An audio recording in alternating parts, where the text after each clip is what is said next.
What is next for Myles Turner and the future of the Pacers after reports last week suggested Turner wanted a bigger role either in Indiana or wherever he may end up in his career? What's next for the Pacers after something like that? A lot of reports about them. How about the person who wrote the report and chatted with Turner, Kevin Pritchard, Carlisle, Sabonis, and all the Pacers players and spent time with them? Comes and explains it to you. Jared Weiss from The Athletic joins us today on the Locked On Pacers podcast.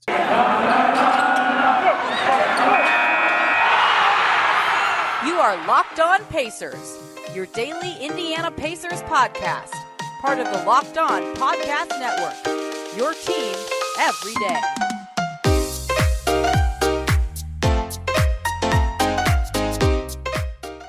Welcome in to this Wednesday edition of the Locked On Pacers podcast, where we, of course, talk about the Indiana Pacers as always.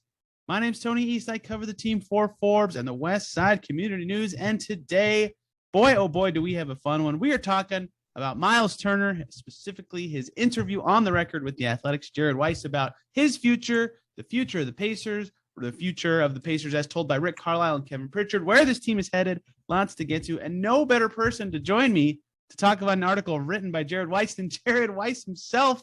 Jared, how's it going? I love the irony that your name is Tony East and you write for the West Side. That's perfect. I know. I need to start a blog covering just like the Eastern Conference. Like it's too easy, but there's no demand for conference specific content, or else I have cornered that market. Or you could cover the Tonys. I mean, that's another way to go with it. You know, I don't actually know what the Tonys is awards for. Isn't it like plays, right? Yeah, plays. Plays. Yeah, I'm not into the plays enough to give out Tony Awards. You can get a Tony Award for coming on this podcast, despite our several technical difficulties that led to this moment. But we are here, and Jared and the Athletic specifically deserve a lot of dap because it's very rare in the modern era for outlets to send people to other places to cover stuff for an extended period now. And Jared was in Indiana, immersed with the Pacers for 5 days. I think it was 5 days. Yeah. Yeah, it was a long time, right around the Big Ten tournament or Big Ten championship game too for football. So you got the full Indy experience for a fun weekend, which was cool. What was so funny was I was staying in a hotel right next to Lucas Oil Stadium. And when I went to go book my hotels, I booked it like a little late, only like a couple of weeks before my trip. I didn't understand why there were no hotels left in the city, and they were all $300 for like a 2-star Hilton. And then when I got there, the guy at the front desk asked me, "So who are you rooting for?" And I thought he was talking about the Pacers. I'm like, wow, people are really passionate about the Pacers here. So I told him, like, oh, I'm just here for work. I'm just here to watch the game. I don't really care. And he was like, how could you not care about the game? And I just remember going through the next 24 hours, like, why was this guy so obsessed with the Pacers in Miami game? And then I started noticing all the Michigan and Iowa jerseys around my hotel, and I realized what was going on. Oh, that is funny. You didn't tell me that part. That is hysterical. Yeah, I really do not pay attention to college sports. I scout basketball. That's pretty much it. It's pretty funny how many people descend on the city, and that's how I usually know that big events are happening. I'm like, oh, the Colts play today because there's a swarm of people walking outside my apartment in Andrew Luck jerseys or whatever. Jared talked to Myles Turner for forever, and Kevin Pritchard and Rick Carlisle and Sabonis, everybody. But we have to start with Myles. He's the subject of the story, and it's really fascinating that he went on the record and said, I want a bigger role. He didn't say necessarily with the Pacers or with someone else. He just said, and as he clarified to media the next day, I've been doing the same thing for a long time. I think I'm very good at it. I've worked on the things they've told me to work on. And now I want, as anyone would want in their job, a promotion. I want to know what I'm supposed to do now with a little more gusto and a little more clarity. Were you at all surprised, Jared, when you talked to him and when you kind of canvass the way the Pacers have gone for the last few years, that he said these things and expressed these feelings?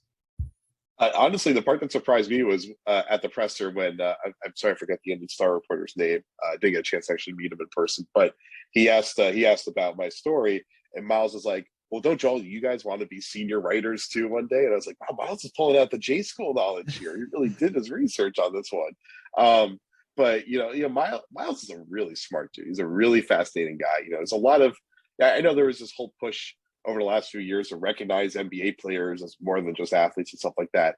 In reality, a lot of these guys are just, they're just dudes that like to chill, and they are pretty jockish, and they live pretty straightforward lives. Not a lot of them are really obsessed with intellectual or artistic pursuits and stuff like that. Well, Myles is like a very cosmopolitan guy, and that was what was really interesting to see, especially because when I came into it, I kind of knew that he was more than just like your run of the mill athlete.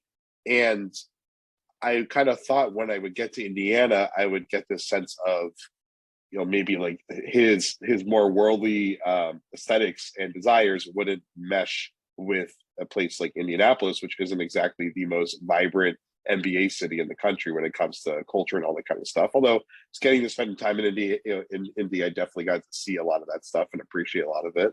I was surprised to see that the situation wasn't quite as ready for a divorce as I kind of expected it would be when I walked into it.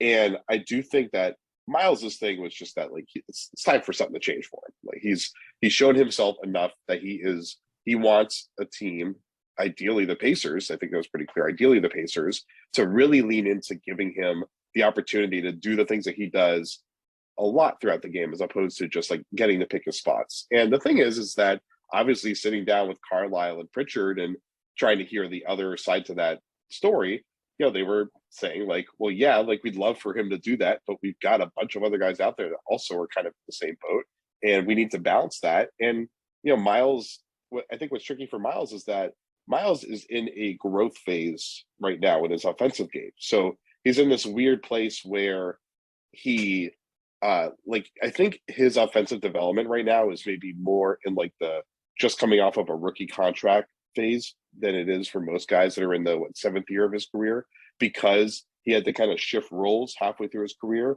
So he's just getting good at putting the ball on the floor. He's just able to start making better rim reads. He's obviously finally become a really good knockdown shooter. But so I think that he's thinking, I've been in the league so long, it's like it's time for them to really trust my offense. And they're looking at it as your offense is just starting to round out now, and you aren't quite at that point. And so there's not really like a clean solution to it besides like they gotta either play like they did in the Knicks game every single night, and then everybody will be happy because they looked like a serious playoff team in that game, or they're gonna have to make a move, which I think we can all agree the latter is the most likely outcome. Yeah, then there's the Warriors game that happened Monday where he can't get as involved and his shots are a little tougher and he's 1 for 10. And it's the flip side of why he's asking for clarity in a more defined role, because he got looks that night. He shot 10 times, but none of them were like the stuff he was talking about where he specifically mentioned one post up he got against, I think it was the Knicks. It might have been the Friday game against the Mavs. There's a shot he really liked to get, right? And so it's a tough balance of like getting a guy a bigger role that he feels he deserves, but also you have to win. You can't lose. And they smoked the Knicks, right? That was the perfect time for him to have that conversation. They ran the first play of the game, very obviously designed for him. And I can understand him running role clarity. And something else that really stood out to me in what he said to you, and as he talks about his future, is like, he doesn't feel he's a finished product. And I'm more sympathetic to that than I think most people who cover the NBA, because Oladipo came to Indiana at age 25 and went from like a dude people were calling an overpaid, like sixth man kind of microwave scorer to like, oh my God, this guy's amazing. Like this guy is all NBA level, almost pushing LeBron out of the playoffs in the first round level good at age 25, right? So like the Pacers have gotten that level of improvement from guys at this age before. And Turner feels like he can do that, which is why he wants that clarity of how can you get me my 1 or 2 post-ups a game? I feel I can do that. I've been working on that. I would like to come off the screens for threes more often. I'm good at that. I've been working on that, as you say, and you're still not letting me play. And as I've kind of discussed his role and why he might want this, like there are games this season where he plays like 15 minutes or 22 minutes for no reason. It's very strange. So I can see where he's like, I earned this and I deserve it. And that's what made it so interesting to me, is like, I totally get where he's coming from. He's never been the guy that's like that. And I was very surprised to hear him do it. But I think in Indiana, where we've seen Oladipo do it, it's not surprising that he came out in that way.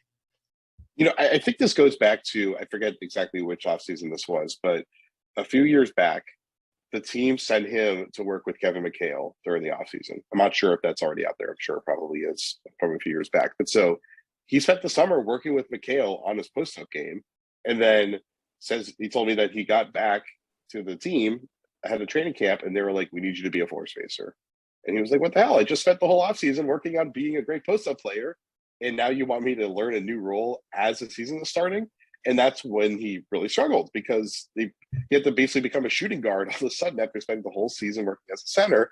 And he got it. Like, he understood, like, Domas, it's pretty clear just like with Depot, it's pretty clear when he got there was something to uncover. And it's amazing how that trade, which we'll get into in a minute with the whole Pritchard side of this conversation, it's like they made the PG trade and they got 4 straight all-star seasons out of the guys they got in that trade. And while Domas has a lot of flaws, and there's definitely a real discussion to be had about if you're a team out there, would you rather trade for Myles or Domas? Obviously, depends on how your team is structured. But like Domas is really damn good in the pick and roll, which is kind of a new thing for him. And we'll get into how he feels about that because he's not feeling amazing about it. That's for sure. He's not crazy. He's not crazy about his role either. But Domas was so good in the post. He was so good in the pick and roll. And so good at all these things that Myles is just learning how to do, or was just learning how to do, that I think Myles was like, okay, it's not just that they want me to sacrifice and I got to do what the team wants me to do, but like I understand why I need to do it and I can see why I need to do it. And I think just he reasonably thought, especially now that he was on a big contract, that it would only last maybe a year, maybe a year and a half before then they would kind of like rephase him back into a more involved role. And he's kind of become less involved. At least under Bjorkgren, he felt like he had a lot more freedom to put the ball on the floor and really develop that game. Right. And he felt like he got better, which I agree with. I definitely see that. And I was someone who I told Myles like back a couple of years ago when the Celtics were about to trade for him, I thought he was overrated at the time. And he's just gotten so much better in the last couple of years. It just doesn't really get to show it that often. But so this year, I think he felt kind of like he was in a straitjacket under Carlisle. And there needed to be more conversations with Carlisle to really help him understand and help Carlisle understand how they can best kind of fulfill each other. And when I got there and started talking to people and all the buzz started kind of happening within the organization, once I arrived, it's like, it was pretty obvious how things started to rapidly change. And even before my article came out, they already started making the changes, responding to what was happening with the story. And that's how we saw who they beat? It was the Wizards they beat on Monday night. Yep. And then the next game. And those were 2 of Myles' best games of the year. Yeah, Bjorkgren really unlocked his confidence last year and gave him more freedom to it's so simple to say out loud, but shot fake and put it on the floor, right? And because he's such a good shooter, that unlocked a lot for him. And it was huge. It was really awesome to see. As we're talking right now, Jared Weiss, Steph Curry now the all-time leading 3-point makes player in NBA history. Also, one more thing is Giannis is out for the Pacers game. I did just tweet that while you were talking. Oh, nice. Looking down at my phone the entire time. Giannis Real podcasting pro over here. Yeah, yes. The second screen is very clutch for me in these situations. Hey guys, quick little break to talk about the good folks over at Stance, an apparel company that I've been hearing a lot about lately, especially because they just launched a new active apparel line. It's holiday gift giving time, and Stance is the coolest gift you can give. They're incredibly comfortable and well made with socks, shirts, and joggers and hoodies that are different versus your boring old socks and underwear. They're so much comfier. They're way more colorful and creative, more so than any other clothing that I've really ever owned before. Since 2009, they've been founded, and their apparel represents a radical reinvention of socks, underwear, and active apparel with a sharp focus on comfort, quality, and creativity. Stance brings an atypical aesthetic alongside some of pop culture's hottest collaborators for the ultimate in style and self-expression, because everything you wear should be a direct extension of who you are and how you feel. Stance believes that the perfect fit matters more than fitting in. Those who feel good do good. Go see for yourself. Register for an account at stance.com and get 15% off your first purchase. Just use the promo code LOCKEDON, all one word, at checkout to apply. Enjoy the color and comfort of a life less ordinary with Stance. Try it today. Stance.com. Locked on. Yeah, but he played well in those 2 games, like you said, and it's fascinating to see how this organization has kind of pivoted in the last couple of weeks since then. But you talked about something twice already. You mentioned earlier it's either going to be they find a way to get him a bigger role or potentially a trade. And you talked about the Celtics side of this, where you thought he might be coming to Boston. I mean, I think it's been kind of well reported how close that was to happening, and Hayward's rolling on that. But did you ever think that was going to happen? And the Pacers are pretty clear about that. They're always transparent about talking to players when they're in trade talks. They always know. I mean, do you think that's kind of changed Myles' mindset, is knowing how close that was to happening as he's kind of progressed in the last 2 years since? Because like you said in one of our pressers recently, he's in trade talks, it feels like every day. Oh, that was hilarious. Yeah, it's like, come on, bro, you must be new here. But I'm always in trade talks, which isn't a problem for him. As we know now that he's saying like, hey, I'd like to get a new role. And if it's not going to be here, it's got to be somewhere else, obviously. So I did a lot of reporting on that deal. And at one point I had heard the deal is approaching the finish line. This is probably going to get done in the next 24 hours. I didn't put that out. And I'm glad I didn't put that out because it turned out not to be true. But that's how far along it got, to the point that, I mean, he was getting informed on a pretty regular basis about what was happening. And basically what happened with that deal, I put it in the story. I'm not sure how much has been reported elsewhere. I don't think it really has, but basically the Celtics were dragging their feet on that deal. And the main reason was that not only were they not super high on Myles at the time, who was getting paid a lot for a center at that point. You know, he was making 17 and a half. And at that time, where the cap was, 17 and a half was so far above the mid-level exception, but so below max. That was like this really tricky no man's land to have a center. And ironically, they ended up paying Rob Williams, who's only a year younger and can't shoot the ball, but can do a lot of the other stuff that Myles does really well. They ended up paying him $14 million. So now I'm wondering maybe they would actually like to trade for Myles because of that. But the point is that not only were they not that high on Myles for the value, but they looked around the league and they weren't finding many takers for Myles as well. So they didn't think they could really flip him. So they ended up going with, they paid a couple second-round picks to get a trade exception. They turned it into barely any playing time for Evan Fournier, and now Josh Richardson, who has had a pretty up-and-down season. So they bungled that pretty badly, clearly. Like, they obviously should have traded for Myles and then figured out what to do with Rob Williams. The Celtics, that was one of the many big mistakes that they've made over time, although, hey, maybe Josh Richardson will really get it together this year and be a big contributor. But obviously Myles is a good, and he has a chance to be a very good starter with the right role. So he was so aware of what was happening in that situation. And I mean, after a certain point, when you're like, you start getting ready to get traded, it doesn't matter how much you tell yourself, I know this might not happen. I know I need to like be ready to like not to just think this isn't going to happen and I need to go back to where I am. But come on, like that, when you think you're about to get an amazing job and then you don't get it, you can't just tap right back into your old job and and go back to normal. Like, it always chips away at you a little bit. And this has happened to him over and over. Like, there's been a lot of teams trying to trade for him. And I think his biggest frustration is that the Pacers generally haven't been that receptive to it. They just haven't really wanted to make a trade, and they've been holding out with really high value. And that's why he's still there. And so I think a big part of him wanting to do the story with me was just that he wanted to push the Pacers to just be willing to lower their asking price and actually get a deal done if they're going to get a deal done.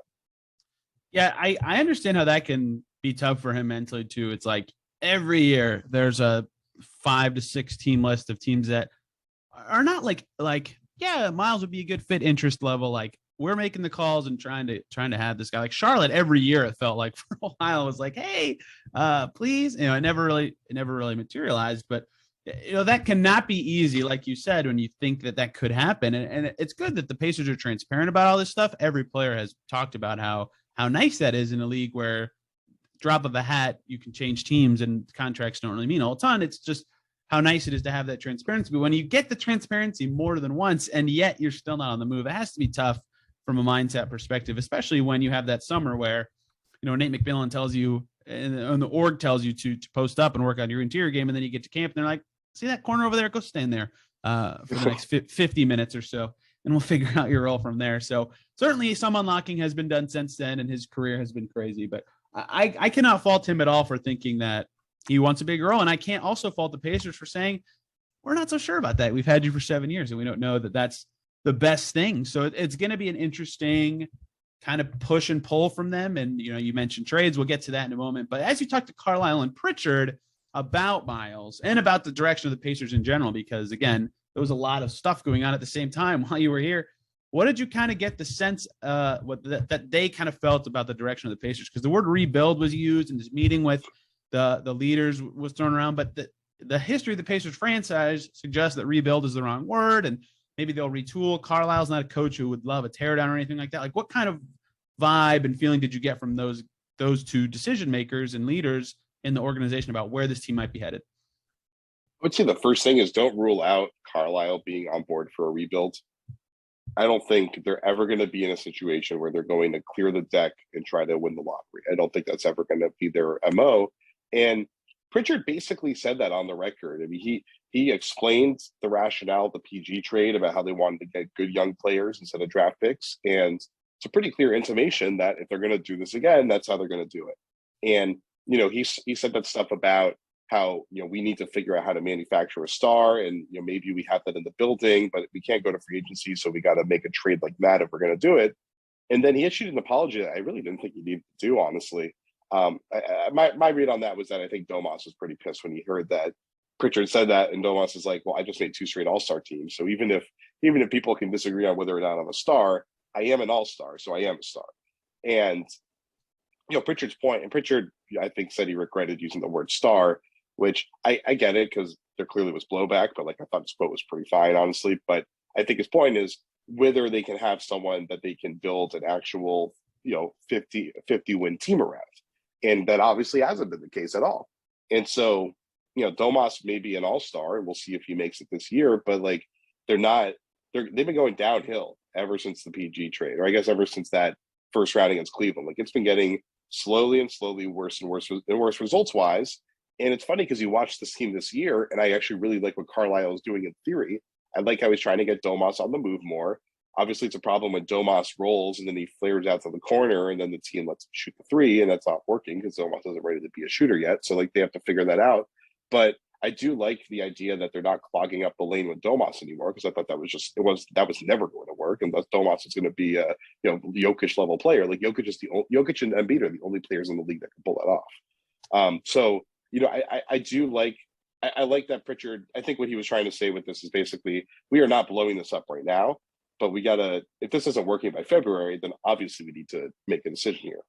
One more break to talk about 2 awesome groups of people. First up, the good folks over at BetOnline.ag, who have you covered this season with more props, odds, and lines than ever before. As football season continues the march to the playoffs, BetOnline remains your number 1 spot for all the sports action this season. Head over to their new updated desktop or mobile website to sign up today and receive your 50% welcome bonus on your first deposit. Just use our promo code LOCKEDON, all one word, to receive your bonus from basketball, football, NHL, boxing, and UFC right to your favorite Vegas casino games. Don't wait to take advantage of all the amazing offers available for the 2021 season. BetOnline is the fastest and easiest way to bet on all your favorite sports. Sign up with that code LOCKEDON again today. BetOnline, where the game starts. Let's also talk about the good folks over at Built Bar, who are making the best tasting protein bars ever. They are 100% covered in chocolate, delicious protein bars. So many Locked On Pacers listeners have told me that they love the Built Bars that they have tried. I love the peanut butter brownie flavor. The mint brownie flavor is really popular. My girlfriend loves the double chocolate one. They're all absolutely delicious. They'll give you that extra fuel you need to bust down those mall doors this holiday season and battle those holiday shoppers. But everyone's super passionate about their favorite flavor. Try to have Santa throw a few in your stockings or whatever you do for the holiday season. Just make sure you try Built Bars today. Super low in net carbs, calories, sugar, and fat, but really high in protein. Delicious, super healthy, great for the health-conscious person. You absolutely have to try them today. Go to Built.com and use the promo code LOCKED15. You'll get 15% off your order. That promo code, again, is LOCKED15 for 15% off at Built.com. Yeah, I think that makes a lot of sense for the franchise to kind of feel that way. And hey, you mentioned they've been going downhill for a while. I feel like that, in my head, is kind of a driver of all this, right? Basically since Vic got hurt in that game against Toronto in late 2018, early 2019, I should know that better. Early 2019, that is when it all changed, because he was still just a bit shy, I would say, but he was still pretty close to that All-NBA level for the first two or so months of 2018-19. He was awesome. He was an all-star. He got named an all-star. He was better. His defense was certainly better, right? He got hurt so close to the all-star break, he got named an all-star again before that injury. And since then, right, he came back, definitely not himself. And he was still an awesome leader for this team. A lot of overblown comments about his impact on the team on the way out. But he's still a leader for this team. They were still good when he was playing. He played well for the 10 games or 9 games he played with this team that season before he was traded for LeVert. And since then, even more downhill, right? Under 500 last year, really struggling this year. So even from the perspective of we like our big man duo, we like Brogdon, we were psyched to get him, we're psyched to extend him, and we've really wanted LeVert since the draft. We love all these guys. At some point you got to go, okay, it didn't work. We tried this and it didn't work. So I understand them wanting to pivot and go a different direction, and why they'd be so on the record about all that stuff, despite, along the way, a lot of the individual steps, you'd say, given all the context. Yep, I get why they traded Paul for these 2 guys, and I get why they wanted LeVert and Brogdon and all this stuff, but it clearly hasn't worked, and I understand why they would like to pivot directions and see how that goes, and whether to rebuild or retool. And your comments about Carlisle being being more on board are very interesting to me because, I mean, them just getting him for a very expensive 4-year deal for a coach is part of the reason I've been so stunned to see the word rebuild you so much. But if he's more into it, maybe they'll get a little younger because Duarte is a big part of this and he is in his first year and very young. Well, not for a rookie. Well, no, he's not. That's the problem. He's not that young. He's not really young, but young-ish. Miles, that can make it a little more tenable to go younger. So perhaps my calculus is a little off with that. I think Duarte's 24, right? Correct. So he's a year younger than Miles, and a lot of people freak out over age with rookies. I think it is important to note that even if he's an old rookie, he is going to improve. Like Malcolm was the same thing. And now Malcolm scored 20 a night. He's shooting the ball really poorly this year, and he's still scoring 20 a night. So imagine if he actually gets a shot together, it'll be good. But so, when you get to the NBA, you get this level of training, you start to take care of your body better. It's like you're going to improve. But I really think that if Pacers fans are looking at Duarte as a potential Depot 2.0, that kind of level, I would not look at it that way. I think you're looking at hopefully he turns into like another Brogdon level player. You're looking at maybe your third or fourth best starter. And obviously, you can be better than that. He looks pretty damn good right now. But just at that age, I just don't think there's a ton of growth room there. But so I think what's really important, just going back to that Pritchard quote, I made sure to hammer this point home in the story. PG, I think he left Indiana just because it was kind of like what Miles, well, maybe not quite the same as Miles with the role thing, but it's like he was there for 7 years and they just never really got better. They never really gave him a complimentary offensive star to really push the team. And he was like, I got to go somewhere else. But we also, that whole time we knew he was going to LA. Like he was leaving Indiana for LA. Depot, he can refute my reporting and other people's reporting as much as he wants. He was running around the league. Him and his crew were telling everybody he's going to Miami for like a year. It was an open secret. I know that he no, it was not. It was not a secret. Okay, it was an open thing. And I remember him like trashing, I forget who reported it. I think it might have been Jake Fisher reporting that he was telling like people on the court that he was like Jay Michael. Everybody knew that. Yeah. Oh, it was Jay Michael. Okay, everybody knew that. And I remember I got a lot of Indiana fans were coming at me with pitchforks a couple of years ago because in my end of season report after the bubble on the Celtics, I mentioned that Hayward could go to Indiana and that Miles and Depot are both looking to get out of there potentially, and there could be a trade to be had there. And I didn't realize at the time I was basically breaking that Depot wanted out of Indiana. I guess nobody had actually really reported it. It was such an open thing in the NBA that I just kind of assumed it was already out there. And I could have put the Miami stuff in there, but I did it just because I had just heard so much hearsay. But like I've talked to so many people about that. The point is that it's really hard for Indiana to get a star that is fully invested in staying there. And Domas, I haven't really gotten that impression that he's fully invested in staying there, but he does have a good situation there where the offense is built around him. Malcolm, I asked him if he wanted to stay. He's like, yeah, I do want to stay. I like it here. I signed here for a reason. I didn't just sign here for the money. Like I want to stay here. So Malcolm is locked in. I mean, we'll see how long that lasts. Obviously, if they turn into garbage, then obviously he's not going to want to stay forever. But so, it's like they don't quite have somebody who is in love with being there. And I think that's a big part of what they do with their next move. It's like finding someone who they just don't have to worry about selling him on being in Indiana, which is hard.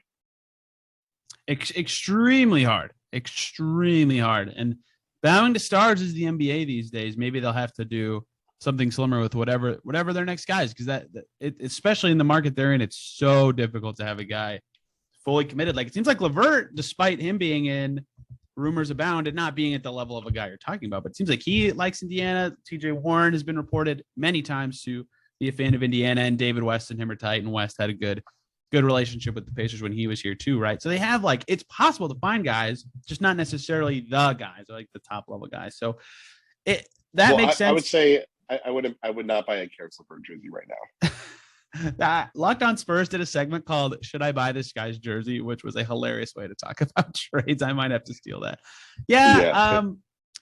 We could talk LeVert at a different time, but I've gotten that impression as well that I don't know what his future necessarily holds with this team, and he could be a big part of a directional change, right? They were really high on him, and they might move off of him. And look, you are more plugged into this team than almost anyone, like right now, especially. Like, do you think this makes sense for them to be changing directions right now? I mean, to me, oh, absolutely. Under 500 last year, 9-16 start. You got guys wanting different roles than they have. Oh yeah, it makes sense to change direction. But I want to know what you think. I'm not trying to take credit for this, but the last week was a seismic shift for the way that they've been playing. And I think the Carlisle system has been working better. That this whole situation forced them to have a bunch of meetings and kind of air out a lot of stuff. They're playing better now. Give it some time. They shouldn't. Honestly, I think as long as if TJ is really coming back in a month, which I'm a little dubious about, if he's coming back, then that gives you much more freedom to move Karras. You don't want to. You want to have that depth for now, just because they obviously need more wing depth. But if TJ is back and playing well, you don't really need to have Karras out there, and you can move on from Karras and start to kind of get some fresh blood in here. Get some more shooting, which I think is something that they pretty clearly need. Maybe lean more into O'Shea Brissett, which is tough because you obviously want to get Myles and Domas as much time out there as you can. But I feel like there's a lot of these games where Brissett is just kind of winning it with his energy. And I know you mentioned some of these games where Myles doesn't really play, and I've been at a couple of these games now where Brissett is just playing out of his mind, and Myles doesn't play in the fourth quarter because he's playing so well. It's like, you can't really blame Rick for going with that. I mean, Brissett's just so impactful in those games. But so there's like just enough there to get it all to click and make it work. But at the end of the day, their biggest issue, which is what everybody, like literally all the interviews that did, everyone said this, was closing out games. And this was the big part of the star conversation with Pritchard, is like, we need someone that can actually just like take control of the game offensively at the end. And they don't really have that. TJ Warren showed he could probably do that in the bubble, but I don't think anybody's going to expect him to be doing that this year coming off the injury. So they might not have that guy. And at the end of the day, it's like I think that a lot of what Pritchard was saying was kind of sending a signal to Irv Simon, who he has a really good relationship with, a great relationship with, and to the rest of the league, of like, we're ready to not settle for the treadmill of mediocrity at this point. We're ready to take a step back so that we can take a bigger step forward. Obviously, they're not willing to jump back so they can take a full leap forward, unless maybe they will, but it doesn't sound like it. But this team can take a nice step forward this year if everything clicks, but it's hard to see them jumping into the top half of the Eastern Conference. And because of that, I would rather just do a big retool. That all makes sense to me. I think that is what they will try to do ultimately. They have some pieces that maybe make sense, but maybe not necessarily on the team that they would like to have. And it's funny that the treadmill of mediocrity quote came from Pritchard, because he's the guy who coined that term originally. So for him to be the one that's saying we need to get off this thing and finally getting ownership on board, that seems like a huge step for this franchise as they try to pivot and change directions and figure out what they can or can't do with all these guys. You even mentioned this on Twitter, especially with regards to Carlisle comments, is that you had to cut a lot of the stuff from that conversation because the story became so lengthy and interesting. What did you have anything very fascinating or very interesting to you personally that you cut from this one?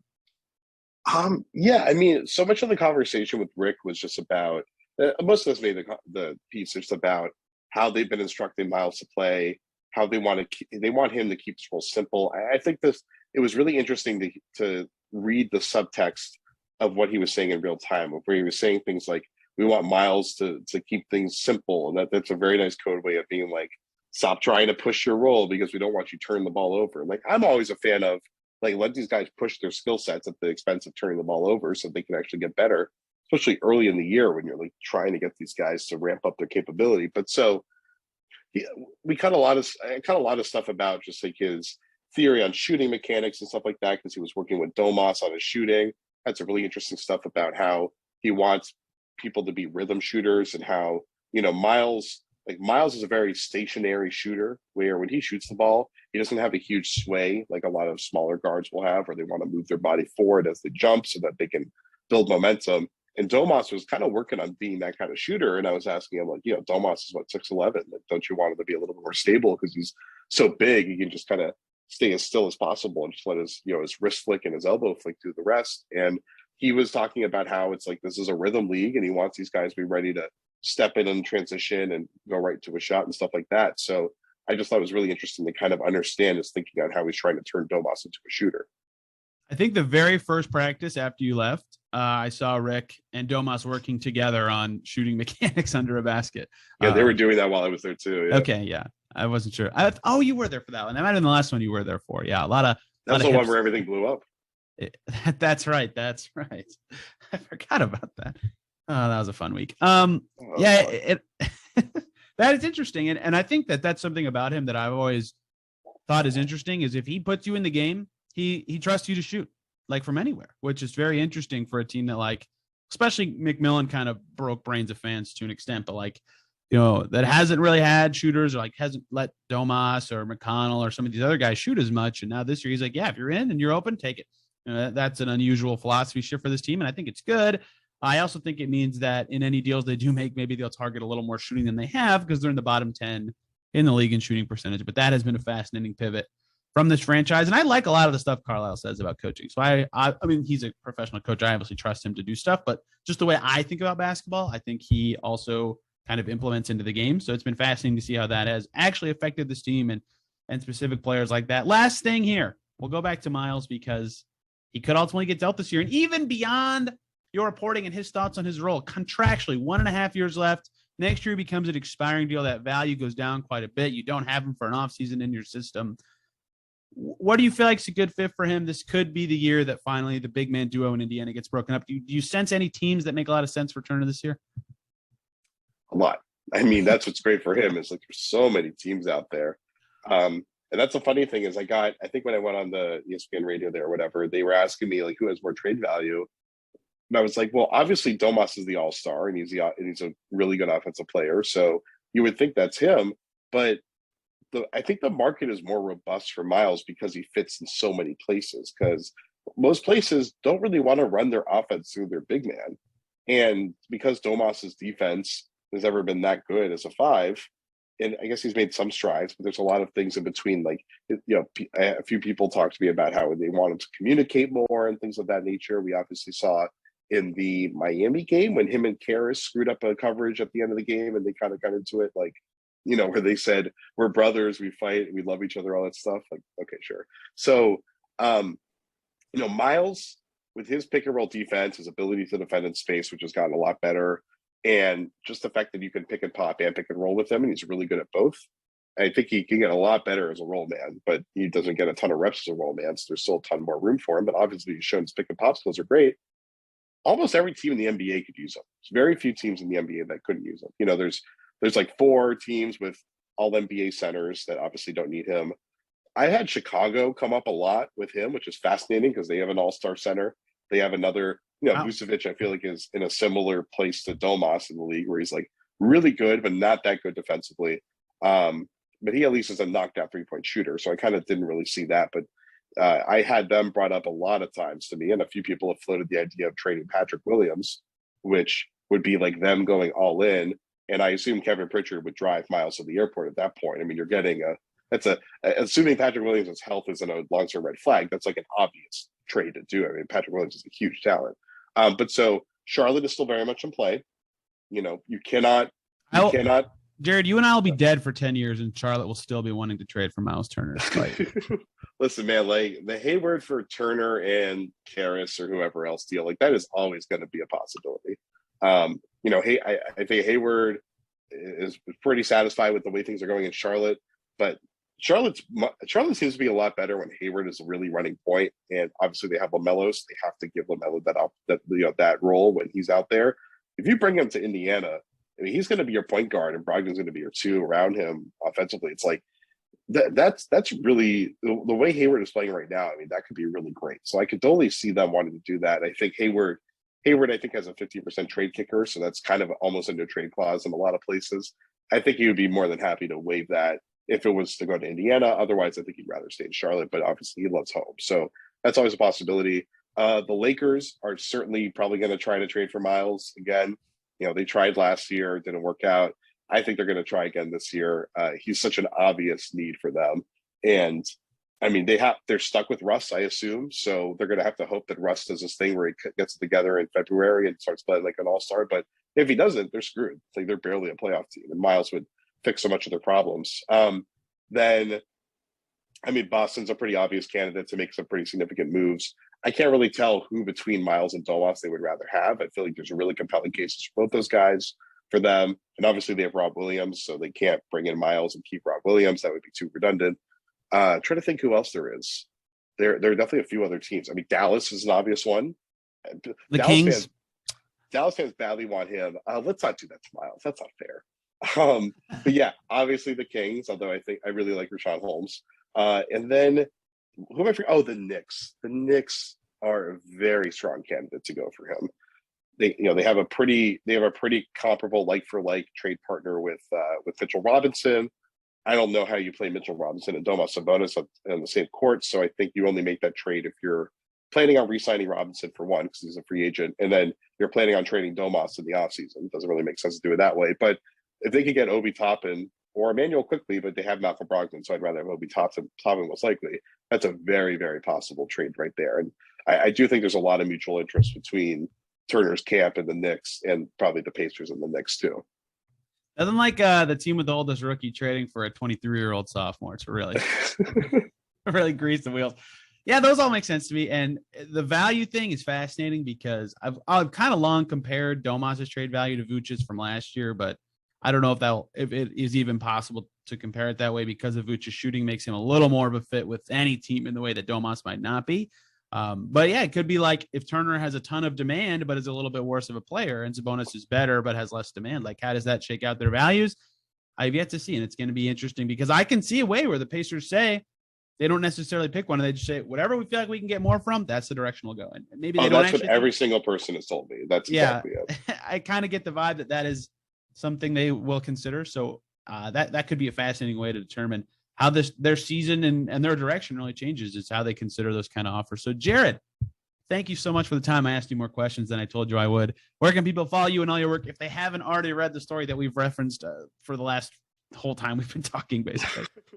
It's at The Athletic. Cover the Celtics, cover the NBA over there, and find me on Twitter at Jared Weiss NBA. Jared, you and I both have to find a way to get NBA out of our ads, even though we cover the league. I always am like, oh, why did I do that?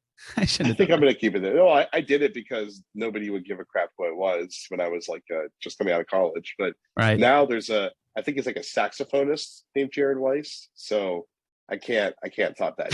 He's got the handle, and I'm stuck with this. And screw it. I mean, I'm only an NBA guy unless I start covering Premier League or F1, which is never going to happen. I'm pretty sure I'm going to be an NBA guy for life. So I can live with it. Yeah, it doesn't actually matter. I'm always just like, dang it. Yeah, now I'm at least we weren't those fools that put our outlet in our handle when we got on Twitter back in the day. Yeah, those are the people that really screwed up. They're stuck. Jared, thank you for the time. This show is on Twitter at Locked On Pacers and me at TEastNBA. If you haven't, again, I highly recommend you read Jared's piece in The Athletic. Tomorrow, talking Pacers-Bucks with no Giannis, see how that game goes for the Pacers. And they play the Pistons the day after. Talk about that game as well. And still another interesting guest to come this week. So thank you guys a ton for listening. Have a great rest of your day, and we will see you tomorrow.